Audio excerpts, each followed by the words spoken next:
Hi guys, this is your science instructional video for January 7th, Thursday.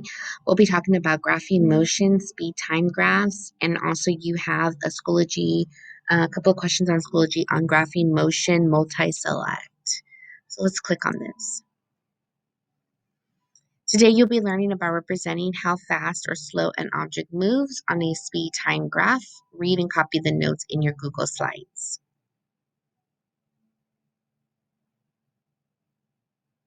So now we're talking about speed time graphs. We're going to measure and graph changes in motion. As we look at this graph right here, we have speed time graphs look much like distance time graph. Be sure to read the labels. Now we're talking about speed and then time.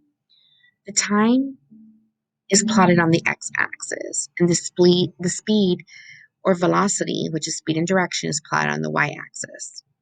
A straight horizontal line on a speed time graph means that the speed is constant. It is not changing over time. This graph shows increasing speed.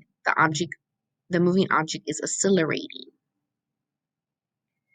This graph below shows decreasing speed. The moving object is decelerating. Comparing the two lines, both the dash and solid line shows increasing speed. Both lines reach the same top speed, but the solid one takes longer. The dashed line shows a greater acceleration. Summarizing speed time graph. A speed time graph shows us how the speed of a moving object changes with time. Okay, so summarizing speed time graph.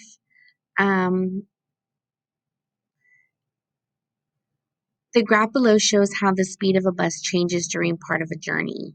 So if you look right here, describe the motion of the bus during line segment A and B. So what's going on between A and B?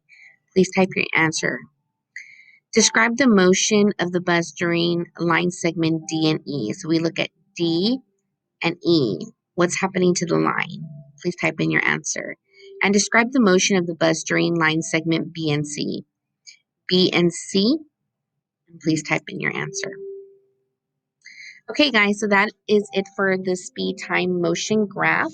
We're going to go back to the Schoology page, and we are going to go to your graded one, which is the graphing motion multi-select, and we go to previews, and then so what you're doing here is the graph describes the motion of the three objects that start at different positions on the same straight path.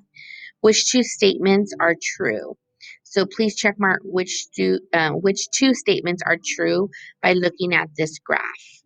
Okay, and that is your instructional video for Thursday. Thank you, guys.